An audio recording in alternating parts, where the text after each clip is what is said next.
Welcome to 561 Music. My name's Ben. And I'm Hector. How's it going, Hector? I am doing fantastic. How are you doing? I'm all right. I'm just got back off vacation, so I'm trying to sort my house out and everything and get things squared away, but everything's cool. Get back in the swing of things. Yeah. Well, I'm excited because as you know, the two of us went over to Matthews Brewing this week. Yeah. And we were talking to them about 561 Music Festival. Yeah, man. It was just an idea, and it's now a thing. So anytime I ever do anything with you, it basically it starts as an idea, and then the next morning it's a thing. So it doesn't surprise me. It's a thing. I have a bad habit of just taking ideas and running with them. So yeah. It's super cool though. So did we get the April 2nd date? It's looking like it. Yeah. So basically at this point we just need to decide if we're going to do a 1 or a 2 day festival, and then lock in the date, and that's it, man. Start rolling the ball. Well, it makes sense. You know, like if we have a music podcast, it'd be good to actually give people an opportunity to hear everyone who's been on it play. I think it'd be exciting too to have all of the local people playing, together. Yeah. Well, this is going to be cool. It's going to be all local musicians. It's going to be hovering right around the 1 year anniversary of the podcast. So it'll be kind of a celebration of the podcast, 1 year anniversary. It's going to be at a local venue. Yeah. So it doesn't get much better than that, man. No, and I love the way that, because when we went down there was a Pearl Jam tribute playing, but they had an acoustic person playing on the other side of the thing, and we were talking about having, doing that kind of versus thing, weren't we? Yeah. Where we have a main band on, and then we put like an acoustic act on, and then kind of back and forth like that. Yeah, Sunfest style. So there's no downtime. You get like one band playing while the other one's setting up, and back and forth and back and forth. So yeah, I mean, I'm considering the 2 day option, just because there's so many people we want to have on there, and cramming them all into 1 day would be just insane. Yeah. But we'll see. We'll figure that out probably in the next few days here and lock it in. And so yeah, man, it's happening. Yeah, it's exciting. All right, then. So I think it's time to introduce. We have Jake Walden and Ed Berrios from the Jake Walden Band here. How's it going, guys? It's going great, man. We're happy to be here, and we're hoping this rainy season's coming to a close sometime soon. Never. Come on, you're from Florida. You should know better. I do. Yeah, born and raised. I never learned.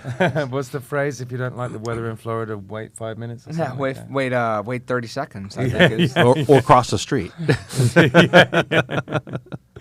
So, all right. So you've sort of come on my radar just from sort of seeing you doing things in on social media, and then I took a little bit more of a dive and started to listen to your music, and was really, really impressed. And because we had Vince Flora on one of the first podcasts we did, and he was talking about you, and I know you've been in the area. You guys have been in the area for a long time, just because. Just through playing music. But we never really sort of like hung out or like much like anything like that. But, I've been admiring you from afar, so it's nice to... Oh, thanks, man. Likewise. Yeah. So it's nice to have you on. And we asked a few questions just to sort of give our viewers and our listeners a little bit of an idea about, what goes on with you sort of behind the music. So... I think we're just going to crack on with it and start with you, Jake. Why did you start playing music? And you can just be as broad as possible. We got time. Man, I mean, I actually can give you a pretty acute answer on that one. Cool. When I was a little kid, my dad was like a huge Stevie Ray Vaughan fan, and he pretty much sat me in front of the TV, and I was watching Live at El Macombo and Live at Austin City Limits, and watching all these blues documentaries, W.C. Clark and Luann Barton, and, Muddy Waters, Howlin' Wolf, Buddy Guy, and Junior Wells. And I pretty much was gathering all this in a young age. I had he bought me this little toy plastic purple guitar, and I taped SRV over it, and I was running around, cool. in my Huggies, with my little plastic toy guitar. Born to do it. We're born to do it. And I didn't actually pick up a real guitar. I don't think I picked up until I was probably realistically 8 or 9 years old, and I was terrible at it. And I was like, I don't want to play this. Tried to get lessons, and didn't want to do it. And then picked it up again at 12 and couldn't really figure it out. And then when I was around 14, I just picked it up and said, I'm going to teach myself how to do this. And I went on YouTube, started learning how to play guitar, and by the time I was 17, I started playing out. I went to Double Roads is where I got first stood on stage, and a gentleman named Jeff Prime was running the open mic night, and I said, hey, I wanted to sit in. And he said, well, you ever played out before? And I'm like, no, I haven't played out before. And he's like, oh, well, you know how to read the neck, what key you're in? I'm like, I have no clue what you're talking about. And, you could tell me to play a G. I had no idea where the G was. I was like, I'll watch for a little bit and figure it out. Give me a pass or two. And so I started to get lessons, and learn the keys of music, and here we are. Yeah, cool. So how's in terms of your lessons and your sort of education with it, how did that sort of play out? Man, well, I can't, to this day, cannot read music. Still cannot read music. So I was I was always kind of an ear learner, and it was nice to I had a buddy that actually also ran the open mic night Double Road. His name was Gary Frost. I got lessons with him. Big up Gary Frost. Yeah, right. Go Gary. Yeah. Gary's the only reason I could play an A minor. Scene trigger, man. If it wasn't for Gary, think how many people wouldn't have got up there and kind of played their first thing at an open mic or something. I know. I did the corners thing too, and it was still corners. Yeah, it was just Gary. Gary sort of took me under his wing. I kind of was any jam he was running, I was like, Gary, let me get on stage. Yeah, cool. Yeah. Pride and joy or something. I love the way that I'm not trying to embarrass you, Gary, or anything like that, but I love the way that you'll show up to a bar. It'll be 2 a.m. It'll be a bunch of crazy sort of drunk people and people acting really inappropriately and all this mayhem. And then there's this oasis of calm that is Gary. So just there, Yeah. He just seems to have this kind of sort of quiet, centered nature, Yeah, he's 6-string Zulu. It's Totally, yeah. I was always impressed by how chill he seemed, in some of the most chaotic situations. I know. He just has that ability. If it all goes south, he just likes to laugh about it and play a D. I mean, that's what he does. That's what he does. He's quite good at it. Yeah, that's funny. So, all right. So, we already sort of went over it a little bit, but can you go a little bit more into some of the early musical influences you had, some of these blues guys? Sure, man.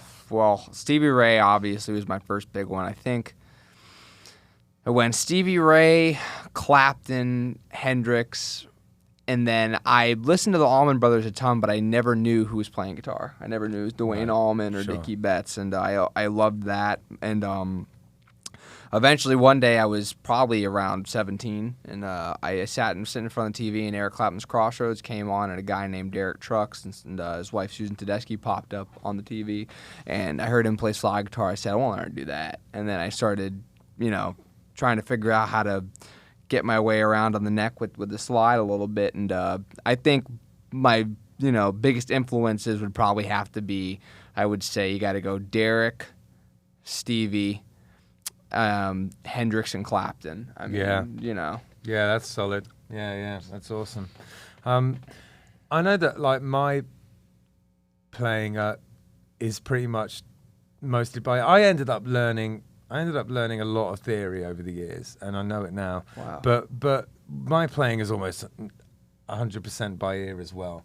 That's how I learned how to play the guitar, and I think I just learned how to, the theory to kind of justify to some part of myself that I'm a musician or whatever, but I can relate to the fact that most of your playing is by ear, and your improvisation is really pretty inspired too, and also quite jazzy. Do you listen to any jazz? I did about 1.5 years of actually taking some jazz. Right. Some jazz. I mean, I couldn't even call them lessons, because if I called myself a jazz player at all, the whole community would shoot me. I got really into a period where I was listening to Monk, Coltrane, Miles Davis, Dexter Gordon, Charlie Parker, Wes Montgomery, and a lot of horn players. I think it's funny, with anything, I always, what was accessible was the new guys that were doing it, and I always backtrack to see, who did he learn from? And I'd go down, you end up at Derek, and you go back to Duane, then you go back to Elmore James, and it would be the same thing with jazz, it would be John McLaughlin to Wes Montgomery to Django Reinhardt. So it was going back down the line, so to speak, and I think it's, for myself at least, and I think any musician, you want to really whether you like a genre of music or not, and I appreciate jazz and I actually do enjoy jazz, but I think it's really important to listen to everything and try to learn a little bit of everything. You know? Just to keep the palette open and to, you know, if your sound's constantly evolving as a musician, and you know from what you're pulling on at the time, you'll kind of get some sort of phrasing or influences from what you're listening to. So I just like to always, you know, cycle through different stuff. Yeah, it's cool. And I noticed that in your playing, and I think you know, there's a lot of influences coming in there. The you know, one of the things I struggle with is getting stuck in just rut. It's like you get muscle memory riff ruts, right? You know? You do. And, yeah, and you got to kind of like force yourself out of those. So. Yeah, just out of curiosity, Ed, what were some of your early musical influences? Well, for me, you know, it started with the Beatles. Right. You know, same old story, the Ed Sullivan Show, that Right. kind of stuff. So that was very inspiring, and that would set off the bell. Yeah. Actually, you know, Jake, you constructed a guitar, you got a guitar. I made a guitar, too, out of cardboard. Oh, wow. Made it look like John Lennon's Black Rickenbacker, okay, because I thought that was kind of cool. Yeah. But, and that was early. I mean, that was, what, 62? Right, yeah. I tried to take lessons. There was a guy in the building that we lived in. We lived in the projects in Brooklyn. Right. And it was a friend of the family who played guitar, but I just couldn't do it. I mean, you know, I learned an A minor, I learned an E chord, and I learned a D chord and a G chord, and that was it. Right. It was kind of like, you know, it wasn't exactly the easiest guy to learn from. You know, Right, he was yeah. very strict and very demanding and all sorts of, I can't do this. But I learned by ear. I Yeah. never really learned to play, you know, and then go to school for it.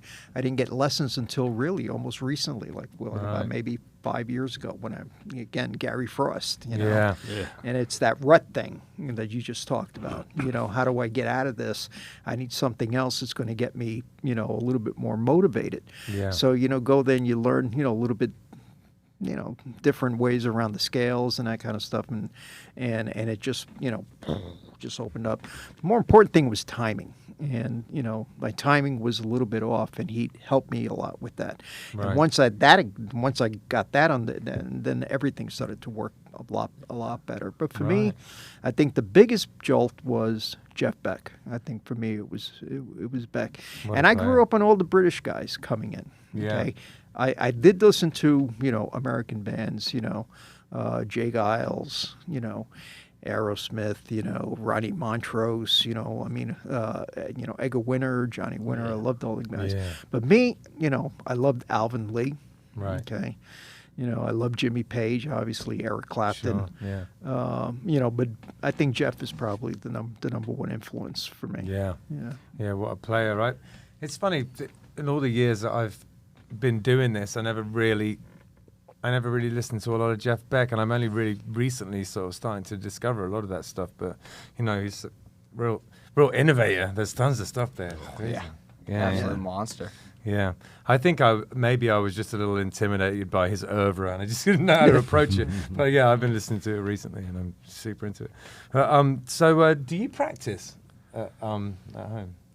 That's the face of a guy that doesn't know how to answer that question. There's no wrong answer to right. this. Yeah, we've had all sorts of answers. So in high school, I would literally shut my door in my bedroom, and it'd be hours. I'd just sit in my room and play. And now when I practice, since I've done so much wood shedding, so to speak, if I'm practicing, I always have a goal when I practice. So I do practice, but it's always goal driven now. Okay. It's not just I'm going to sit here and work on scales, or I'll go, okay, I want to write a song today, or today I want to work on this part. We're doing this song.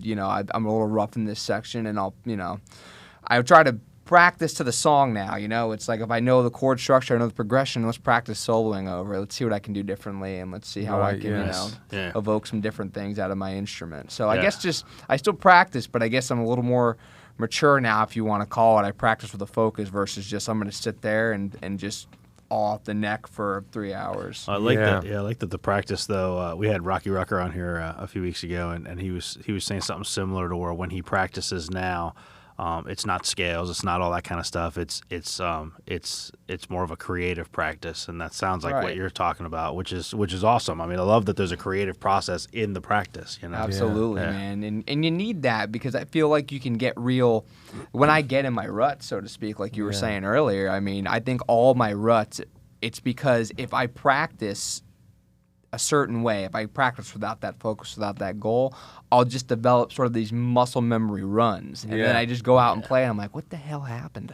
Like, you know. I got all of my breaking out of some of my muscle memory run. My 40-year-old muscle memory runs is a struggle. Yeah, I got a bunch of those. But and it's even listening to other players. That's one of the reasons why. It's one of the reasons.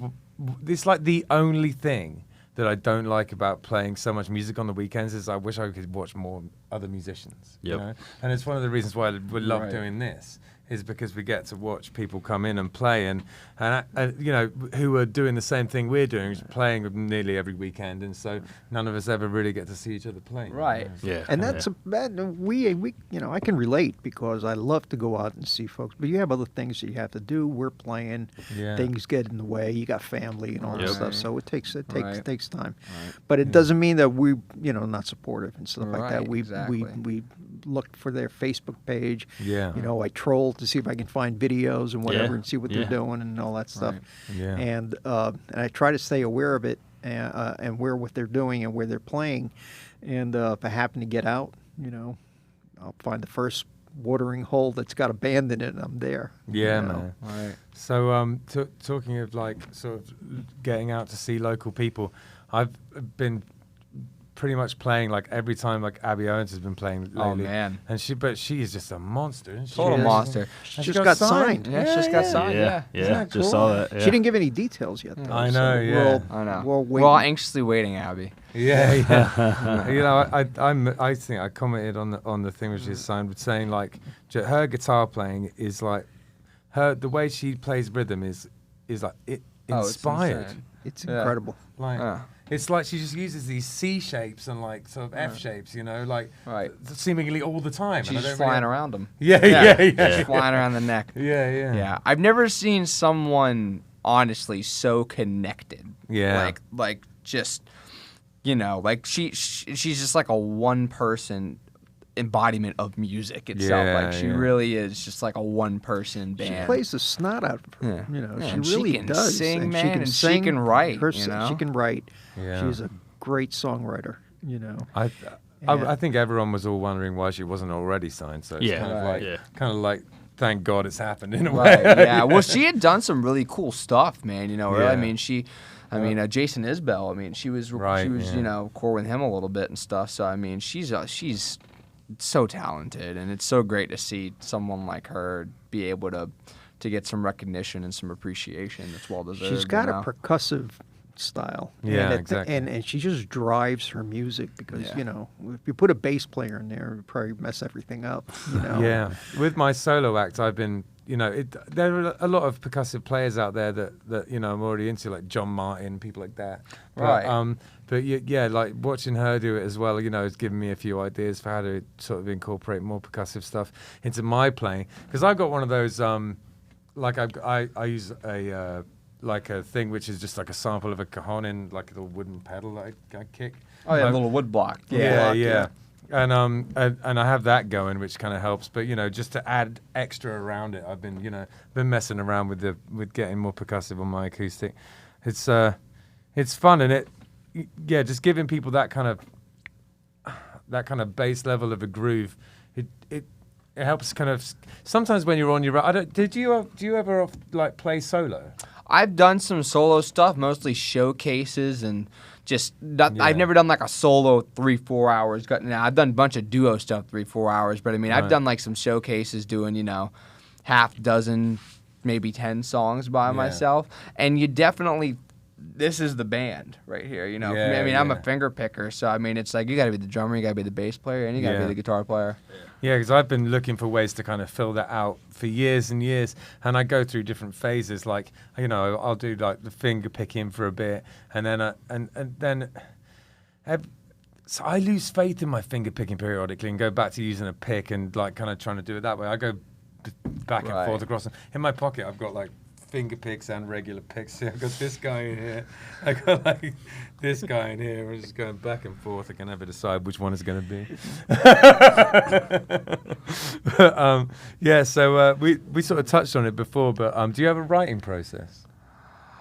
You know, it's actually another one of those things. It's my motivation, so to speak, to write comes in so many waves. I mean, it's like I'm either all out, I'm writing an album, or like it's like nothing's happening. And so it was kind of interesting that we just did a single. We just released a single, you know, which is really interesting because normally it's like I got to write this album. I mean, when we started recording our first album, Carry Me Home, that album was maybe 60 or 70% done. We finished the rest of it in the studio. I mean, like Dust Bowl Blues, King of the Jungle, Love Me Too. Lots of those songs weren't written yet. We were just finishing them as we were recording them. You know? Jake's Blues, was that one that was you already had, or was that one you didn't? Jake's Blues is one that we had, and we had toyed around with it so many times to try to get it the way we wanted it. And that was one of the first ones. Yeah, well, that was one of the first ones. Really, one of the first foundational tunes we had to say, okay, we can go record a record because we have something. You know, what I liked about that was that what I love about that tune is it does that classic thing where it establishes a groove and then switches it on you when the drums come in. That awesome blues trope, you know. Like I love that in a tune. But when it did that, I was like, yep, that sounds good. Yeah, you got to have one of those. You know? You got to have one of them on there. Yeah, totally. Yeah. So when you're going into the studio like that, and you've got, like you said, 60% of the album or whatever, I mean, are you feeling pressure while you're recording this album, and then you're in the back of your head, you're like, damn it, I need 4 more songs? Well, it's kind of funny because we would be rehearsing at the same time we were recording, you know, like it would be, you know, rehearsal on Wednesday, record Thursday night or something like that. And as we're rehearsing, we're writing these tunes to go on the next day and put them down. Where were you recording it again? Jensen and Jensen Beach. It was Raincat Recording Studio. So yep, great guys. Yeah. Jeff Coulter and Brian Lamar. Shout out to those guys for, you know, helping us with everything. I actually have a full-on acoustic EP that I fully recorded that I have not released in there, sitting in the can. So I'm waiting on that sucker too. And I know a lot of people who've recorded up there, and the results all seem to be really good. Maybe Killbilly should go out there and record. Yeah, man, you guys should go check it out, dude. They do like, you know, like you can make an appointment and go check it out and just, you know, go take a look at the studio. It's kind of cool. It's got that real cool, tight-knit sort of intimate thing going on. It's a really comfortable spot. Yeah. Do you remember that place that used to be in Port St. Lucie, Avalon Studios? Remember that place? I've never recorded there, but I remember when it was there. Yeah, I used to go and demo stuff up there before I had a home set up, and it was like it was an offshoot of Power Stations. Right. Power Station down the down Tony south Bon Jovi there, guy who does all that Slotted Pines studio stuff. Yeah. That's it. Yeah, that place was cool. I think they ended up just turning it into like a corporate acoustics thing or something like that. I think it might be still like open, but not like a recording studio anymore. They just do sort of. I think they just do Might like be a rehearsal studio big now. Business acoustics type stuff. Oh, okay. Yeah. Lots of studios too have been going towards that rehearsal room thing. You know, they'll sort of like it's sort of like rent a rehearsal space, which is cool too. I mean, you know, not every band we could be like, all right, we can get together in the garage because you know HOA you get thrown out. But sure, yeah. You know. Yeah, well, I mean, you know that people can rehearse here at Live Music Community, and also down, you know, they've got that one. The 4010, they do that down there, don't they? In Lake Worth. And you've got that other one. They used to have DC in West Palm, and they moved to, I think they're around Westgate now. They're off like Haverhill or something. And there's one that's right next to 4010. What's it called? It's called something Street. I can't remember what it's called. Doesn't matter. It'll come to me later. Right. They got Saturn Studios. They got a bunch of studios now that are popping up. Saturn's right downtown West Palm. Isn't it? Saturn's right downtown too. That's been around forever too. I mean, that's been around forever. I recorded at Saturn when I was 18. Wow. Yeah. That's been around forever. The studio in Tequesta is Echo Beach. It's Echo Beach. Beach. That's like right next to my house. Yeah, I live in Tequesta. Yeah. Okay. Oh, right on. Yeah, I used to record quite a lot. Do you know Virgil Price?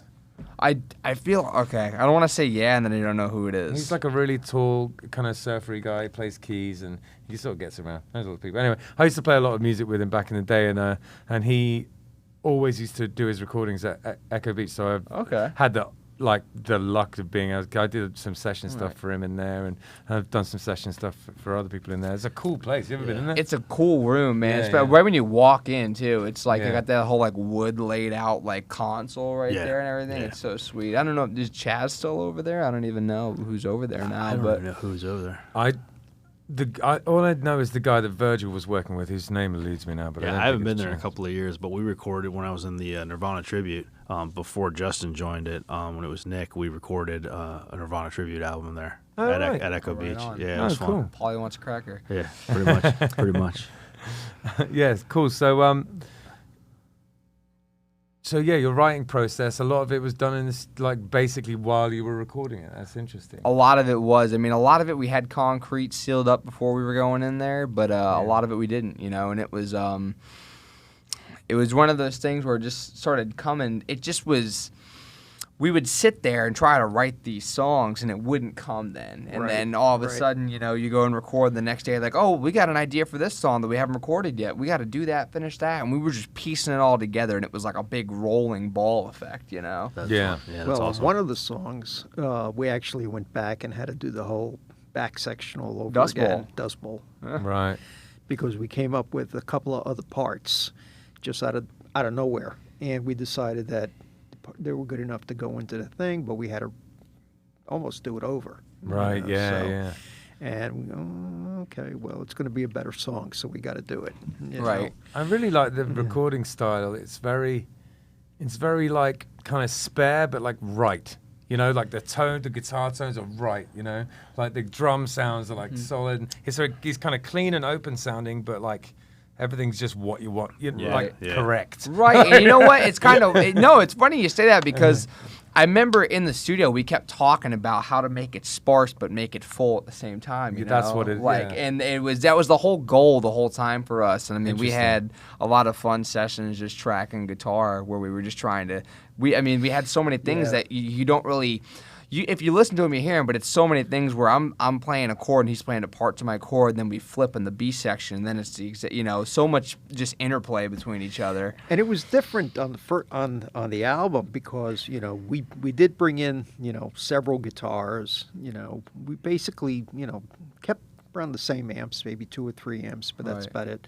But we brought in several guitars. I had the pedals and did all that stuff and try to add things in there and whatever, and but the record that we just put out, the single that we just put out, that one was just nothing but guitars straight through the amp, just overdriven. That's it. Right. No effects at all. Any effects came in, afterwards. Right. Yeah. The only thing I use is a So Klon. we decided to just change it up and just Yeah. leave the pedals. Well, it's funny because he's actually more of a pedal guy than I am, and on the Highway song, I used all the pedals. You didn't even use any pedals. Didn't use any pedals. I know. Well, that's with the keyboard now. It makes it a little bit different, Right. Because I try to Different fill dynamic. in, Yeah, for sure. with pedals to try to give it a little bit more texture.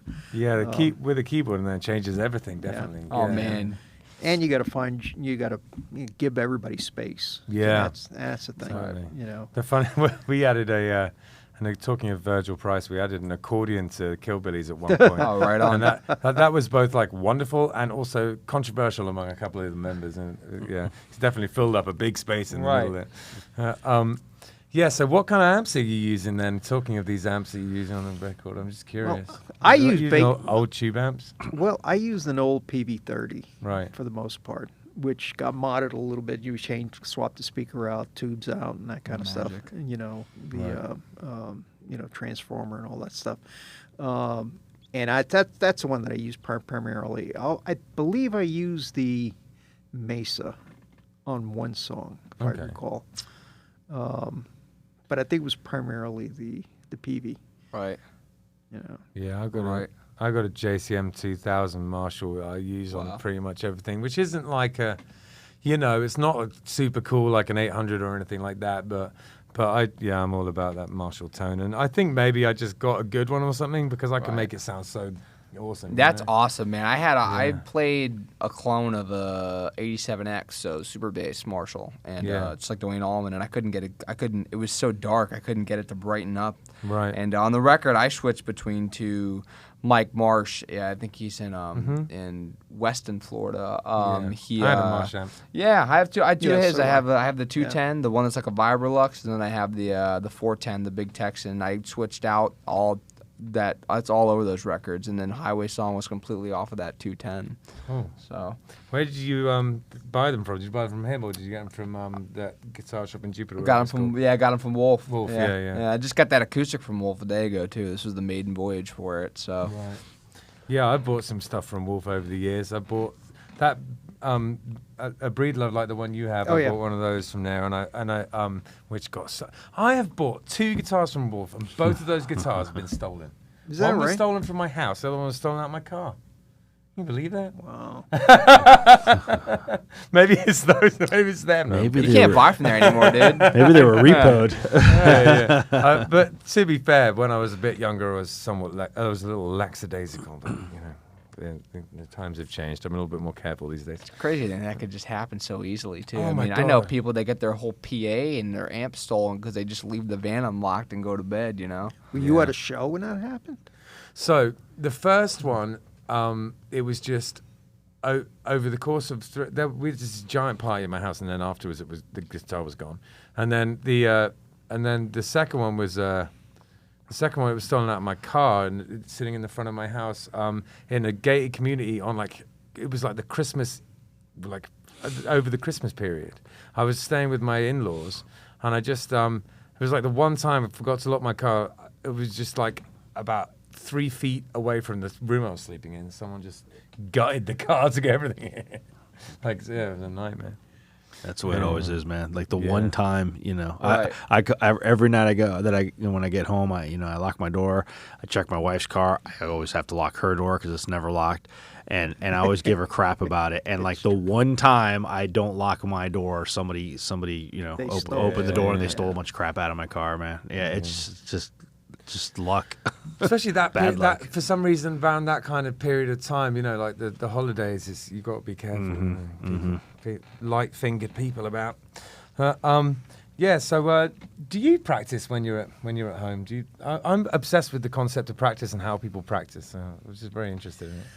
I can't really say that I do, and Right. sit down and I grew up noodling. Yeah. Okay? Yeah, I'll sure. doodle. I'll sit in front of the TV. I try to play to the songs that are coming on commercials or in the show and that kind of stuff. But now it's basically the same way. I find I sit there. I try to, practice for a reason. Right. And a lot of it is because of the songs that we're trying to put together. Yeah. And see, we tape everything. We record all of our practices and that kind of stuff. Yeah. And we usually start out really jamming. We don't really go right into it. We just jam, and that's how we picked up on all the riffs and stuff when we catalog them. And so this way, we try to go back to them. So I try to pull some of those out and try to see what we can do with them. Right. I'm not a very fast player, but I try to find, melodies and stuff that I feel that I can play. So I try to find that. I try to loop chords from some of our songs and whatever, even now. And then I try to see if I can find better lines to play with it. Yeah. When it comes to, let's say writing a solo, I think I'm more of an improviser, or I've always been. Yeah. But there were a couple of definite songs on both the album and on Highway Song that I really had to sit there and think about what it is that was going to play. Right. And that's what we're finding is that, he keeps coming up with these riffs and he keeps coming up with these chord changes and whatever, and it's just going, okay, what scale is this now? Okay, and he also has a knack for playing in all keys. Right. So if you go to the album itself, just about every song on that album is in a different key. Yeah. Okay, whether it's an F, who plays an F? Nobody plays an F. We play Okay. F, E flat, E flat. Okay, A flat, A B flat, all on the album. I think Sounds like Killbillies. We don't downtune or anything, because we play so you know. much kind of folk and bluegrass, and that's all in G or all A with a capo. One of the things I always had like a pipe dream of doing was to write a whole album where it just went through the whole harmonic series, you know what I mean? And like each song was a fifth above the next, so they just fit perfectly together like that. Right. I still want to do that. I still before Called before Circle of Riffs. exactly. Yeah. At some point, it's going to happen. I'm going to write this album. Cool, man. So, Do you guys have any, like, how much do you play those kind of like three? We were just talking about the way that you approach your thing is you're sort of trying to get out there doing like original stuff and at live music venues and festivals and things. But do you do a lot of those kind of the 3 hour kind of get money sort of shows too? Oh yeah, we do. We do. We do. It's a great. The thing that's nice about those is there's so much room to try new stuff, right? Yeah. So I mean, you've got 3 hours. You sit there, you go, all right, guys, we got 2 sets of. 3 hours for us is 2 sets of music, two 12-song sets. Right. So I mean, 3 hour show is really not anything grueling, and it's a nice time to get to sort of flesh out some new stuff, and it's.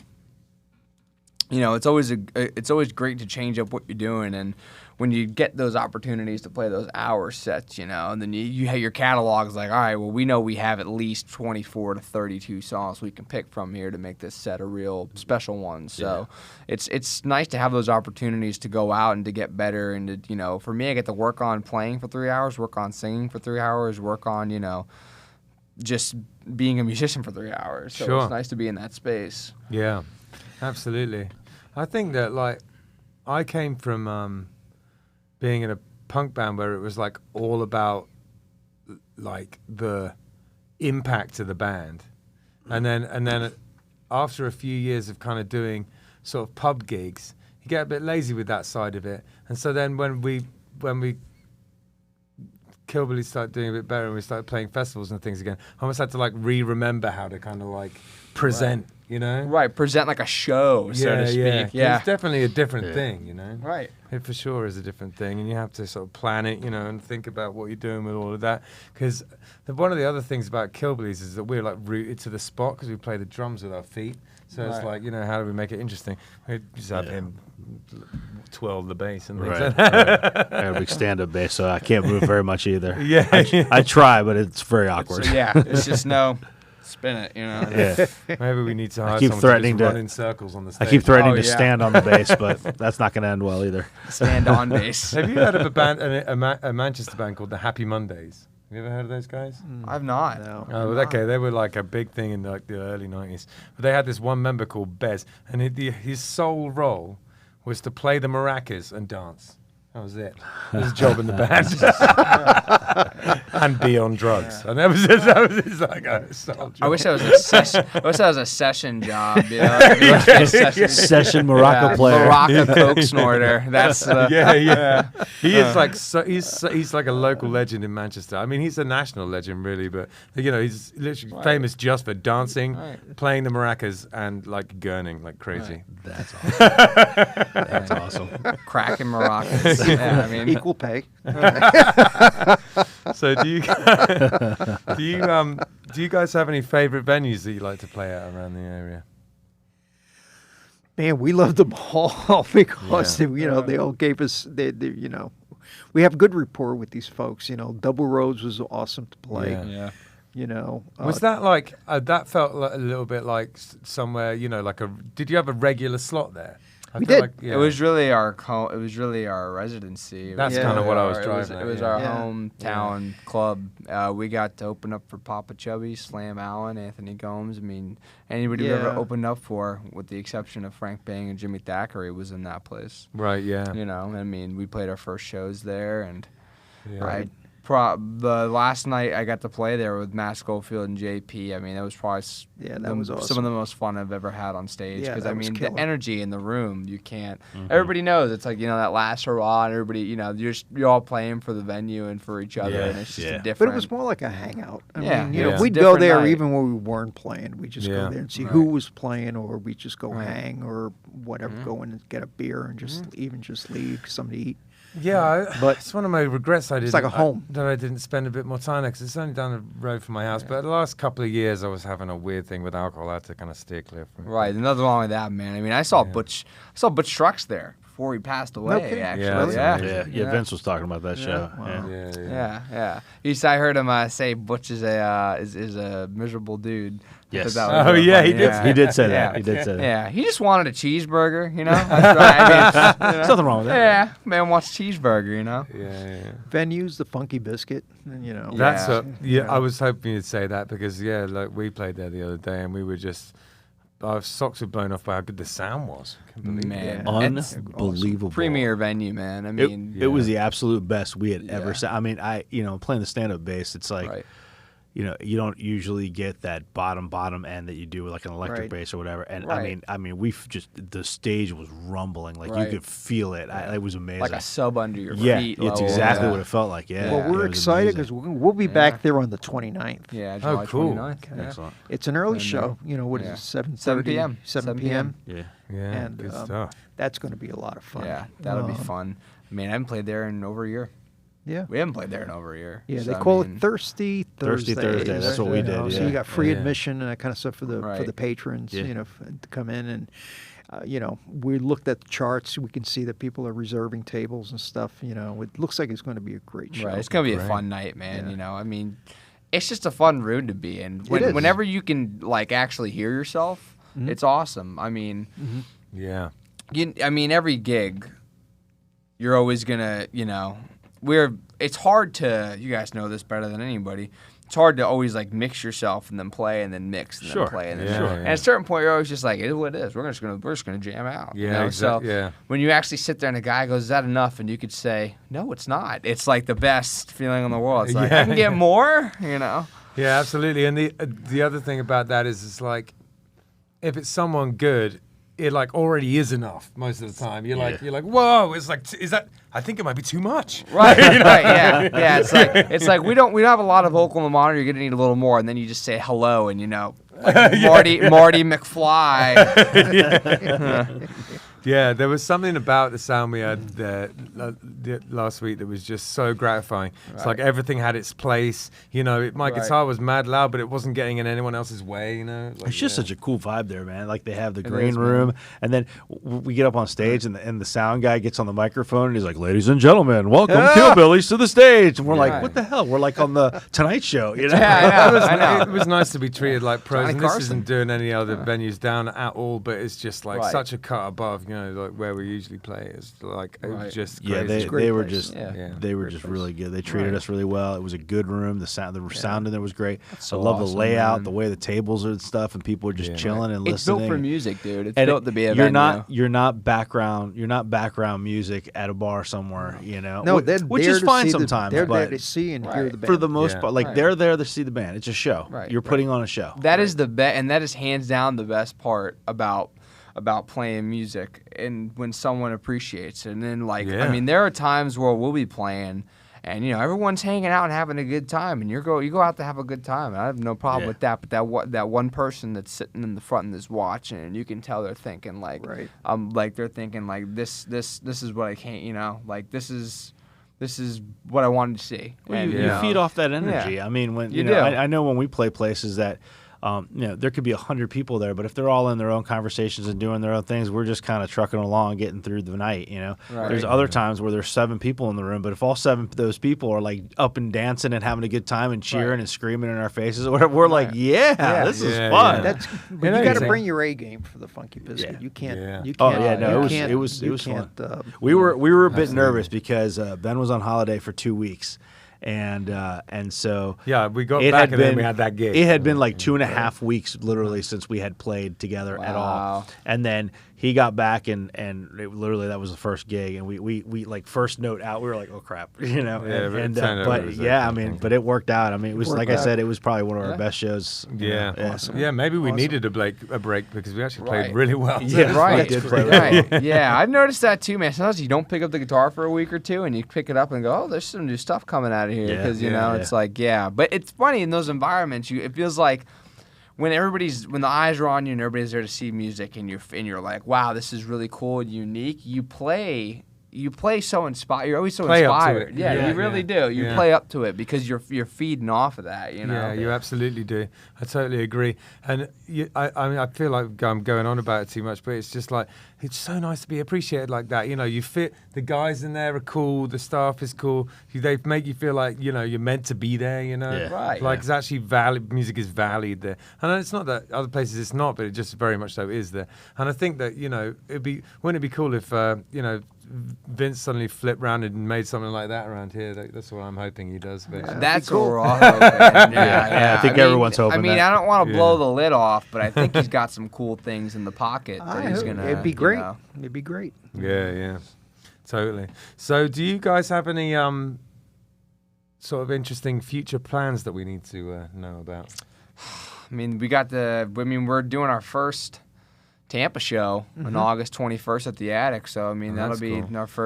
our first trip over to Tampa Bay, and we're excited to do that. That'll be a ticketed event. It's How are you guys traveling around? You got a van or you? man, we all just drive separate, dude. Right, Usually, I mean, we all just do our own things. You know, it's you kind gotta of funny. You gotta actually. crawl. You gotta crawl before you can walk. That Right, kind of yeah. stuff. You know what I'm saying? Well, no, it's the first time. I mean, because I, you know, like I was saying before, I come from being a punk band where none of us had any money or even cars, so we Right. were always in the same Right. old claps One out van. van doing yeah, it. and then I come here and I was like brand new to this sort of scene here, and they were like, oh yeah, you know, I was sort of expecting, oh, we'll come pick you up, and they were like, it's here, you know, you got to bring this, and this. See you there. And I was like, oh, that's all right. You know, it was definitely more of a team effort before this. But Right. yeah, obviously I've been doing it for 11 years now. Here, so We I'm get completely gigs up in like Fort Pierce and stuff like that sometimes, and I have a bigger vehicle. Yeah, Hector and will so come pick us up. and it's just the three of us, So we'll cram everything. I have an Armada, and so we'll cram everything right in the on. Armada, and the three of us will sit in there. And he's like a little kid. He's like, I love it when we ride together. It's like, we're on tour. Yeah, it's I like had a tour. I had Yeah. a Ford Transit for the longest time because I had a band prior to hooking up with Jake, and I was the keeper of all the gear. Okay, and so that band ended, so I got to get rid of this truck. So I get rid of it. So I get rid of it, and then about 6-7 months later, then I stopped playing Yeah. with you. And now we're Yeah. driving And now we're in on need the of a Tempos. band, so Yeah. we're gonna That's Yeah. how the full world works. circle. Yeah. on I this think, one. and I fully accepted, you know, with music, you know, I've never going into a situation going, we're gonna make so much money. That's never the thought process, you know. Yeah, I feel that. So it's like, you know, I'm gonna have fun with it. I might as have well, fun you know, with it. enjoy the drive and you know Yeah. have a little bit of space in the vehicle, hang out, listen to some tunes, you know, and we meet up and do our thing and. You know, we bring the whole brigade out, you know. It looks kind of cool, too, when you got 4 cars pulled up to load into a venue versus 1, you know. Yeah, Kind that's of looks true. like you're bigger than you really are. We've got a little festival that we're gonna go up to. I think it's is it Brooksville or something? Oh, yeah. Up- That's like northwest. Oh, That's- northwest, yeah, near Tampa actually. Right. And it's Riverhawk Festival. That's it's right. all like Cool. Right Celtic and Americana and, Oh, and all, dude, you that'd know, be fun. bluegrass and stuff. So we have 3 spots. Like I guess we're playing Friday on a small stage and Sunday on a small stage, and then I guess something bigger or whatever on Saturday. So we have 3, 2 small sets and a big set Just we're hang doing. out Wouldn't it be funny if it was So- just us and no other bands? And Right. like, No. There's a whole lineup. I've seen it. Right. But yeah, they're giving us. It's at a just ginormous campground, and so they're giving us an RV slip for the weekend, and we're gonna take an RV up, the 3 of us, fun. and You're just right on, hang man. out in the Yeah, RV. make a and trip bring- out yeah, of it's gonna be it. awesome. Yeah. yeah. Yeah. That's gonna be rad. So the last thing we did where we kind of thought it was a festival, right? But it was the summer before last. It was before you were in the band, Hector, and me, James, and Zach all drove up to this what we thought was going to be like a sort of normal festival in I Central think Florida. James told me about It this. was like in the garden of someone's house, and okay, it was quite fun. Johnny Depp showed up there as well, No which kidding. was pretty awesome. Wow. So yeah, we were there. John Prestidge was there, but then it was just like Johnny a Depp. bunch of rednecks in a yard getting drunk. and Right. there was Lawn like party. you know the southern flag was up, you Right, know? yeah, and we- you're like, what have we signed up for today? I know, yeah, we're gonna get out of here alive, kind James- of thing. Yeah, James yeah. told me that story, and he said that you guys pulled up and stopped and Florida just kind of blues. looked around, and you were like, I guess it was Zach or somebody that was like, I'm not getting out of the car. yeah.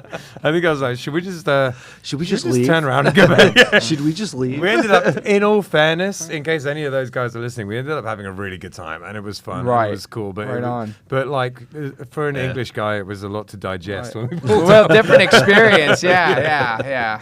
You want Florida? Here it is. yeah, oh yeah, there you go. Yeah. But we've all done those. Right. you know. Yeah. Johnny actually just put out a new album, Johnny Depp. Yeah, You know, I heard that song, the song you wrote about Florida. That East was Florida cool. Blues is a cool one. Yeah, Yeah. we listen to that one sometimes. So I have to ask. Actually, I have to ask a question. Who are your guys like bar bluegrass influences? Because I grew up like Union Square, Allison Krauss, Daly and Vincent, like real sort of meat and potatoes sort of bluegrass. So I'm curious as to who. I actually don't have any bluegrass So influences. Hector is Yeah. a newbie to all of this. Yeah. So when I joined the band, when I started the band with Micah and Keith Ahern, who was in an Irish band called the Lahinch Mob that was around here a little bit before your time. You probably remember them. When we started it, like it was meant to be like a cross between sort of Irish music and Americana, and I'd been listening to I was a punk. I was listening to a lot of folk punk. I was listening to like Against Me and stuff like that. Okay. But through that, it got me listening to people like Old Crow Medicine Show and stuff. Yeah. Stuff that was kind of on the edge of that Right. kind of like alternatively kind of punky kind of end of bluegrass. And then through that, I ended up just straight up starting to listen to bluegrass, like Flat and Scruggs and, all the classic stuff. And now like, I'll listen to people like Molly Tuttle and stuff like that. I just follow it, and I enjoy all sorts of bluegrass. I'll sit there and just have like the Bluegrass Junction on the old XFM on, and just listen to that. Like I love bluegrass just as a genre. If I had to pick, it's like someone asks you a question and your mind goes blank. It's very embarrassing. But I in terms of guitar players, for some reason I can't remember what he's called. What's it called? The flat picker. Oh, Chet Atkins? No, Roy Clark? No, Scrug. the flat picker, not the finger picker. What's it called? Just gone out of my head. Oh God, hang on, I'll find out. I can't just Commercial stop. break? It's all right. Doesn't matter. I'll just do it like this. We'll edit this out later. Nice famous flat picker. Yeah, it's called. No, Johnny Depp. It's Ben Prestage. There we go. Yeah, sorry about that. Tony Rice. I forgot. what it was Tony called. Rice. Yeah, for some reason Tony Yeah, Rice's yeah. name just went completely out of my head. But I've sat there and learned like a whole bunch of his songs in the Right. past, and if I was going to pick like a single bluegrass player that I wanted to be the most like, it would be him, because I've got I play predominantly with a flat pick, and so yeah, he was pretty influential on me. But yeah, it's as the band is as much influenced by Irish music as it is by Right. and all those kind of classic people like the Dubliners and the Pogues and stuff like Right. that. And then it's kind of where all that music really does just intersect. It's got a lot of the same instrumentation, and a lot of bluegrass is sort of indirectly sort of from Irish and Scottish music. Right. Yeah, that's how it all kind of originally developed. And a lot of the fiddle tunes are there's Irish versions and Appalachian versions that are almost identical. Right. And so yeah, that little area, that little crossover is kind of where we mess around. I think some people call it pub grass. Pub grass. That was funny. But yeah. All right, so I guess it's probably time that we heard you play a few songs. Are you up for that? Yeah, man. We'll try to go Absolutely. see what we can do. Let's do it. All right, let's get to it. All right.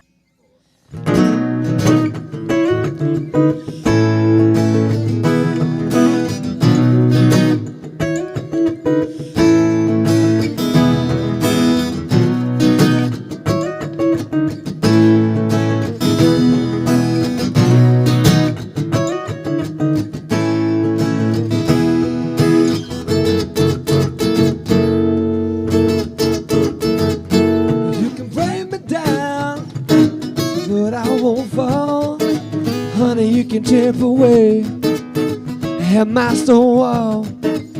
You can run to him and walk away from me. Honey, you can shut my eye, and I'll find a way to see. And I don't know who you are. You're not the girl I used to know. One more thing before you go now, darling. I'm not your baby anymore. You can't pull on me, and you don't think twice. Honey, you can cheat and lie, and I won't roll my die. And what you want is what you'll get. Honey, you can take my love, go and add it to your bed. And I don't know who you are. You're not the girl I used to know. One more thing before you go now, darling. I'm not your baby anymore.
I've been walking way too long on this cold hard ground. seen about every sight there is to see, and I need something to help me get away. Life's about as boring as it can be. If I had another diamond in this town, the needle wouldn't have to dig so deep. And it's been so damn long since I've had you here, and I've had a hell of a time getting my head clear. Is the damage done? Is the damage done? Is the damage done? Is the damage done? Freedom don't come easy and it don't come cheap. In order to find this place, gotta take that road. It might be a little dark and it's not so clean. Drive all damn night till you're on your own. I don't know how long we'll live this way.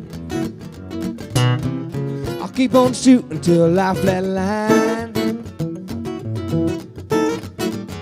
And it's been so damn long since I've had you here, and I've had a hell of a time getting my head clear. Is the damage done? Is the damage done? Is the damage done? Is the damage done?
Damage done? Is the damage done? Is the damage done? Is the damage done?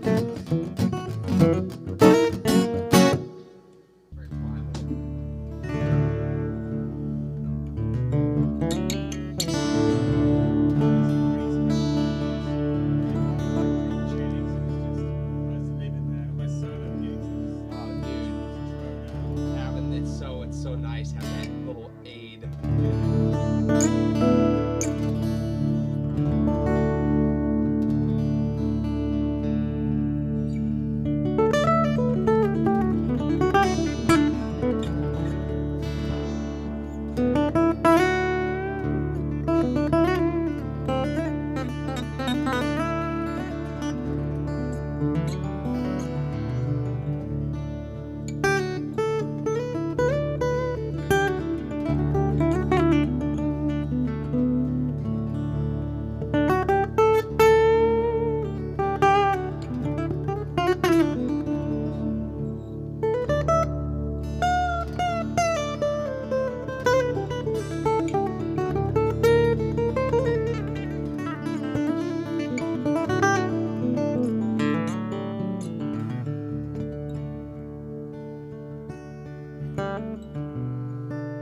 West on 80 won't take too long. The road starts climbing up to mountain time. The girl I know there, from this rainy day, she gives me wonders and she takes my mind.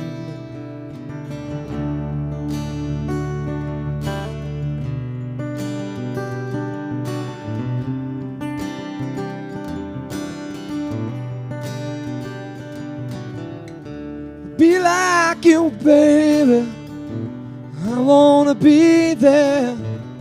I take a long road about my life. The girl is waiting, she won't wait too long. I'll drive all night into that clear sky. And she's white as eagles, and she's sweet as honeysuckle. Her life flowing like a mountain stream, and she takes me somewhere, and it's good to be there. And she folds me into her bright golden wing.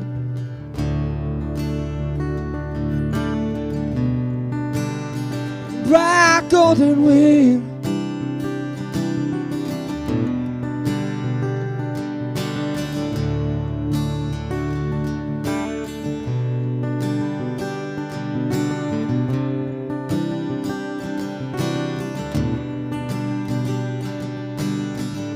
West on 80 won't take too long. The road starts climbing up to mountain time. The girl I know there, so let's rainy day. She gives me wonders and she takes my mind. And she's white as eagles, and she's sweet as honeysuckle.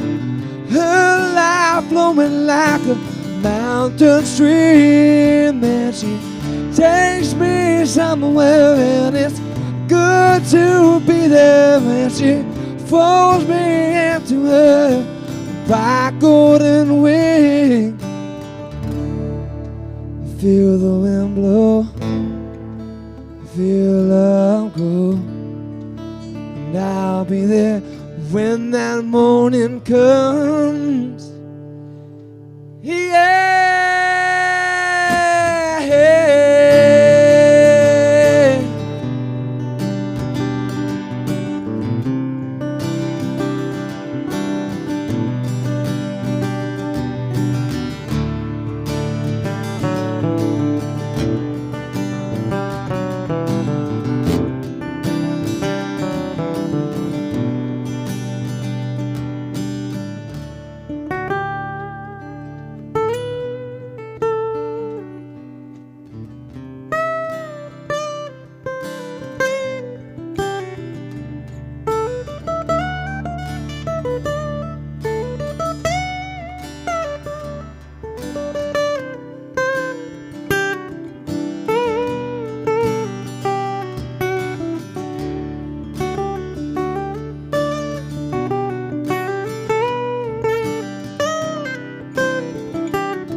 Punk rock it.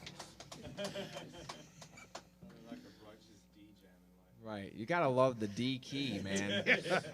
All right. Cool, let's do it then. Let's have a chat. That's fantastic.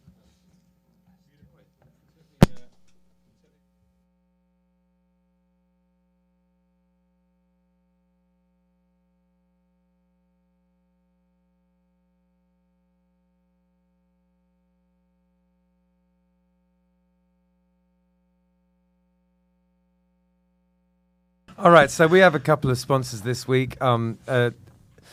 Every week, the show is sponsored by Handlebars Bar and Grill, which is it's a place up in Tequesta, which is in Florida, just right on the border of Palm Beach County and Martin County, and it's right there on US 1. It's a little yellow building on the side of the road. It's a biker bar called Handlebars, and you should come and check it out. It's we have great food, great beer. And now we have bands on Saturday, sort of early evening time, and on Sunday afternoons. And also we do a bike night every second Thursday of the month. And it's a lot of fun up there. You see all sorts of different crazy vehicles. Like people bring their rat rods up there and their sports cars. And, of course, there's a gazillion different types of motorbike that you can see up there. So if you're interested in...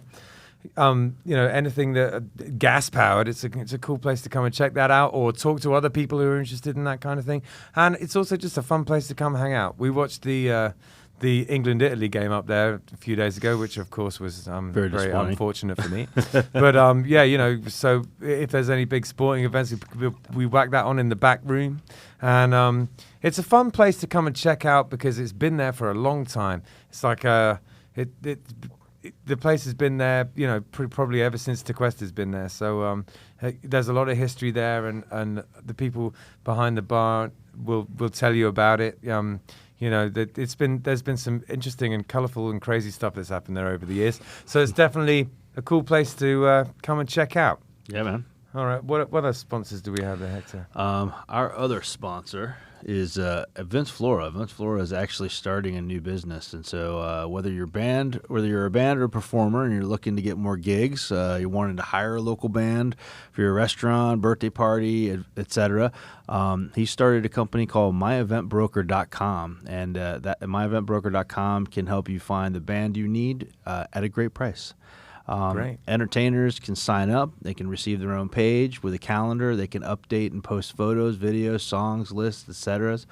It'll attract talent buyers. Talent buyers will get on there and find you.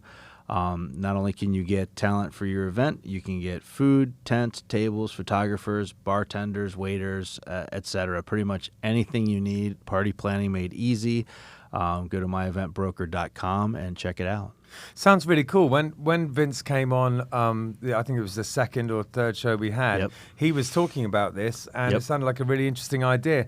And I didn't know that he was going to jump straight on it, but I guess I don't know Vince that well because he's just Well, at the time, I think he had it in the can, just about ready to go, but then went back and was revamping some stuff on the website and the app and all that. So myeventbroker.com.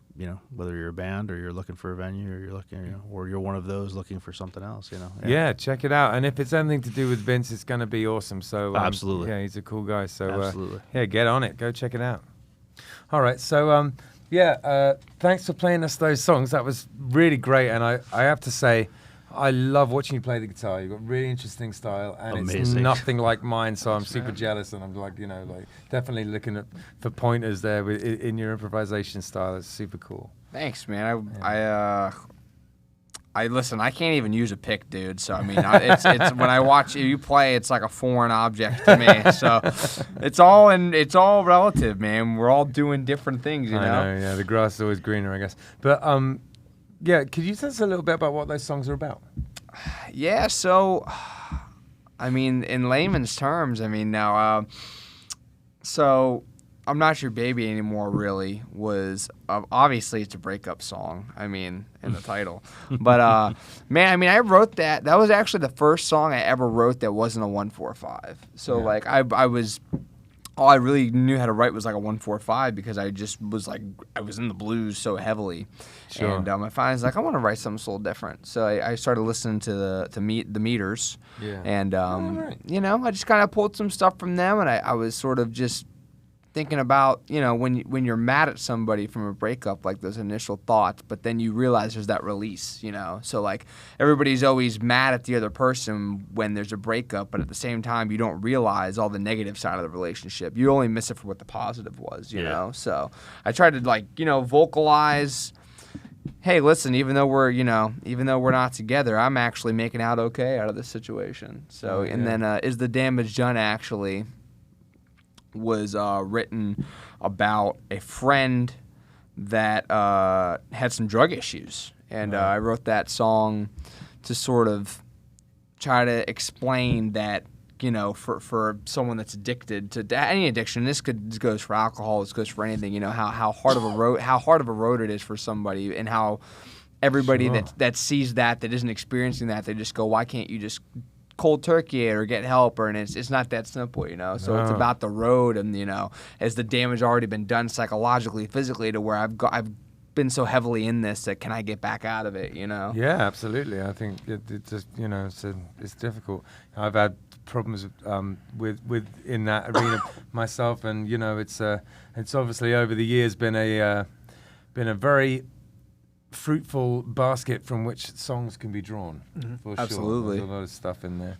Like, how's he doing these days? He's doing actually real well. He's got a fantastic job, and he's a hard-working dude, man. And that's great. He's absolutely crushing it, actually. So he's getting ready to buy a house soon. Fantastic. It's great it's great when things turn around like that. You know, it's absolutely. great to see it. Yeah. All right, and so we have the next section of our podcast. We have people come and talk about the pedal board, and you sent me this classic picture, which is just one tiny pedal plugged into. So, Ed, why don't you tell us what this pedal does? This pedal is made by JHS, and they call it the little black box amp. Yeah. And what it is, it's an attenuator that just sits in. You plug it into your effects loop, series effects loop. Dime your amp. Okay. There's no power.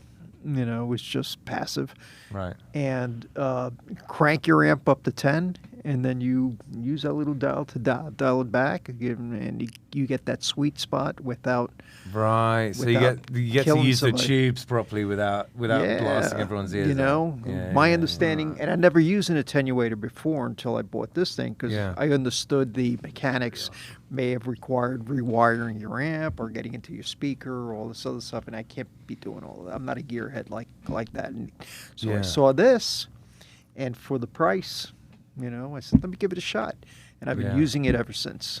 You know, I'm almost definitely going to get one. It sounds really awesome for like, because when I do like my demo-y studio stuff in my home studio, I'm always wanting to crank my amp up, you know, just to get that, get those tones you can get with like properly sort of working tubes. So maybe I'll grab one of these bad boys myself. How much do they run at?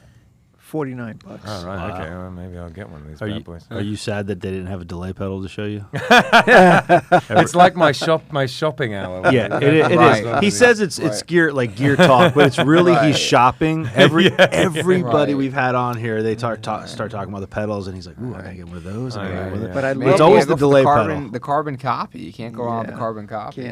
Oh yeah, that's true. Yeah. I'm trying to get a Qtron envelope filter right now. I can't locate one. I want the mini one, you know. Yeah, he asked me if I had one because I have a trunk full of pedals. He's got. You use that for like kind of auto wah type stuff. Yeah, you know, sort of that. I actually have a wah pedal. I broke it in the first month I had it. I'm pretty rough on equipment. I have a 535 semi hollow body that was a gold top. I've only had it for 4 years. It's already green on the. So I mean, I just abuse equipment. I blew up my amp twice this month. It's in the shop right now. Where do you take your stuff? I take my amps to Mike Marsh, the guy that builds them, and then my guitars I take to Mike LaSalle at Wolf or Mike Paparo, depending on how fast of a turnaround I need to have, and pedals.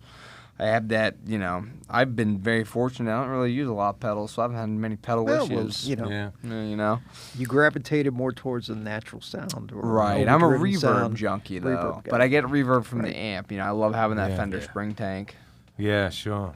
The for the longest time, I was the same. Well, and actually, I am the same way. Whenever I'm playing through my stack, I try and have as few pedals as possible, just because it's nice to know that there's nothing to go wrong down there. You know what I mean? Right, because you have to troubleshoot it. You have 9 connections. You're like, this could take all set. We don't even know if we're going to get to play. With the acoustic act, though, kind of almost like in reverse, I have this huge pedal board I use for the acoustic act. It's kind of like backwards, I don't know. But, all right, so that's cool. It's been so much fun having you guys on the show. Yeah, I mean, thanks for having us. Yeah, have you got any dates coming up? Got a ton of this Friday, July 16th, I believe, is we're at Sailfish Brewing in Fort Pierce from 7 to 10. That's a fun spot.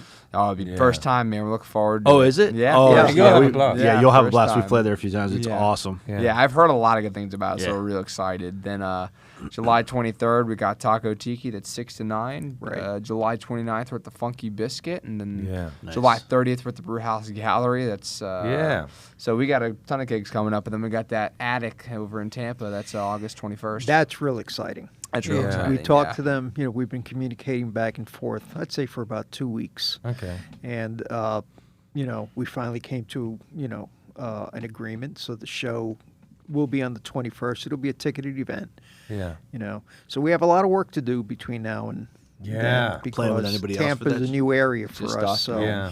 we On want the to make island. the show. We want to sell it out. Want to have a great show. Right. Well, good luck with that. I know how Thank you, tough it man. can be. Sometimes it's like, well, it's difficult to even really know what you're meant to be doing to try and promote it, in a different sound. Like, how do you even sell the ticket, But we did something similar recently at the Sunrise in Right. Fort Pierce. We did. played at the Black Box there, and Yeah. actually used that as a kind of like a belated CD release party because we couldn't do it last year. Yeah. Right. Yeah. So we did it up there, and they were really, really great. And we actually got, not capacity, but we had the room filled. Yeah. Okay. And so it turned, and we weren't really known up there, so we had to Yeah. do a lot of marketing. You know the deal. Sure, yeah. So we Was raised it them- all on, like, the 90% of it just online, just like through? Yeah, well- Yeah, I mean, we had realistically, we had 2 weeks. It was 2 weeks notice. We had for 2 that weeks show. Maybe because- 3, not even 3. I think it was 2 and a It was half. 2.5 maybe. weeks. Yeah, 2.5 weeks. They had a cancellation. They had a cancellation, so we Right, filled in. So it went to going from, hey, we have 2 weeks to sell 50 tickets, otherwise there's no show. So that was really, it was sort of do or die, and we were able to scrape by. That's cool. We did a little more than scrape by, I think, but I mean, No, we did okay. Yeah, We did actually all right. made money Yeah, on yeah, that we, show. yeah. Good We stuff. actually Okay. made. Not Yeah, a ton of money, but we made enough money. to pay all 5 guys, Yeah. which that's So- saying So it was good. something. Yeah. There you go. What my Yeah. friend Matt Krug, HANDLEBARS. who runs propaganda, what he always says is if you've got, he always says you can rely on, like, roughly at best a tenth of the people who say they're going to come to the gig actually coming online. That's You so know? true. Yeah. Yeah, yeah. My future brother-in-law is actually playing a propaganda with his band October 28th. Oh, right. Plays- Cool. Yeah. Yeah, Matt plays with me in we're in like a ska punk band called No Name Ska Band. So I lot see of your that. name everywhere, man. Yeah. Yeah, Yeah. that's me. For having no name, I see a lot of it everywhere. A lot of Ben everywhere. So are the tickets for this Tampa show? Is it at the door or is it online? Can you It'll be get both. online? It'll be both. Okay. It'll most likely be a $15 advance, $20 at the door, and they'll be available online and through the venue.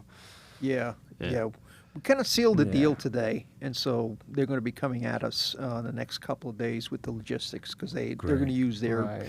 their events people and all Sure, this other sure. stuff to help Right, promote so we and got- to put the ticketing thing together. I've actually found in the past a little bit of different animals. It was that Nirvana tribute I was in, but we used to do like we would play like, Orlando, or we would play up in Georgia, or we would play. I mean, we played all the way up to New York at sometimes, and we would run Facebook ads. In that area because you can geo-target, and so we would run Facebook ads for that area with certain keywords of the type of music and that kind of stuff, and it actually worked out pretty well. I mean, we had a lot of sold-out shows in area in places that we'd never been before. That's awesome, man. We have a similar strategy we're going to try and employ. Yeah. And Yeah, we're pulling out little bit of the stops on this one, Right. You know, because we're investing in it because we see this as okay. We can make this work. Then we know that we have a formula, we have a strategy to be able to make it work, and let's learn from this one. Right. But we are pretty solid that we'll be able to fill that show. Yeah, Cool. it's like anything, man. You know, you're trying to, when you're doing original music, you know, it's kind of it's hard. There's no way around it. So trying to expand your market is hard. Nobody knows you. Yeah, no one knows you. So it's hard. And to be fair to the venue, I mean, coming out of COVID and everything, do you want to take a chance on somebody that doesn't know you? Probably not. But I mean, we're very fortunate that we're getting the opportunity, and we're looking forward to making the most of it. And we do plan on, you know, definitely trying to return the favor for the opportunity. We take a real partnership approach. I mean, you know, that's, you know, which is important. which is how, you know, it's a relationship. I try to look at it from that point of view. I try to see what they got to deal with, try to understand, and then try to see what we can do to make it a win for everybody. Yeah, that's what Vince know. was saying the same thing when he was on, and that's, you know, when it comes to like original stuff especially, that's absolutely the way. Yeah. I think you got to do that because they are in business, okay? They can't lose money, okay? Right. Yeah. And you got to do the best that you can. I mean, you can't create the crowd, but you can do the best you can with your music, with your marketing, and working with them because they'll help you if you ask them. Yeah. They'll Yeah, help you. absolutely. Yeah. Well, it just benefits everybody. I mean, you know, at the end of the day, they want to fill the place because they want to make money. You want to fill the place because you want to share your music with as many people as you can. So, I mean, it just And we have no ego. It's a win-win you know? if you partner with them and you 100%. both go in there. Yeah, yeah. And we have no ego. You know, we don't go in there with an attitude or anything else. We don't think we're any I was going to tell you to take better your or ego anything down else. a little I bit. 'Cause you've been trying to take over the show since you got here, Ed. You've been trying to take over the show. I do. Dial it back a little I'm bit, buddy. insidious. I'm insidious. Talked Insidious. for 48 straight minutes. Jeez, I know. But you're right. It's you know, you try to, you know, you're dealing with people. You know, be respectful and, you know, professional and work it out. I actually, on that note a little bit, kind of some comedy for you. They were asking us if we wanted to do a meet and great. And I'm like, I wouldn't even, man, don't even spend the extra money. I'll just shake my hand after I play, you know? Yeah. Meet the man behind the music. I mean, yeah. Hiya. Hi, it's me. Yeah. It's awesome. Funny. All right, so are we at the shameless Killbillies plug? We are. All right, great. every show got to do it. Yeah. Friday we're gonna be at O'Shea's. That's I believe 9 to that's 1. 9 to 1. Yeah. Yeah. And that's here in West Palm Beach downtown. And Saturday we are at 3rd and 3rd in Delray, and I think that one's like 8:30 to 12:30 or something. Sounds about right, yeah. Yeah. And that's, you know, we've been looking for a long time to find a kind of like a home for us in Delray, and I think 3rd and 3rd is becoming it. Absolutely. It definitely works for us. It's Absolutely. good fun in there. Oh, I have a blast there. Yeah. I have a blast there. And then next week, you were actually talking about Matt just a minute ago. Your partner in crime for No Name Ska Band, Matt Krug, and he is our guest next week. Yeah, he is. Yeah, Matt Cruz is coming on next week, and he's one of my best buds and bandmates, and also runs Propaganda, which is no small order. Shout out to Propaganda. Yes, it's Propaganda. Matt and Paige do a grand job Yeah. of keeping that place running, and I'm really looking forward to speaking to Matt because he's done huge amounts for music down here since he's been running that place and before, and you know. And No Name's dropping an album here soon, so Yeah, it'll be good fun to Very talk to him about that. Yeah, absolutely. Yeah, we got I think it's Congrats. August 7th coming up as our album launch. So yeah, we'll be talking a whole bunch about that too. Yeah. All right, cool. Very exciting, guys. Well, appreciate having you guys Thanks. on, man. Thank you Thanks so so much for much. having us, guys. Yeah, Thank you. absolutely. It's been a pleasure. Seriously. You got anyone watching this, you got to listen to their stuff on Jake Walden Band stuff on Spotify or wherever you listen to music because it is great driving music, and it's very you got Jake, a young guy, but his music is so. Your music is so mature. It's so like well thought out.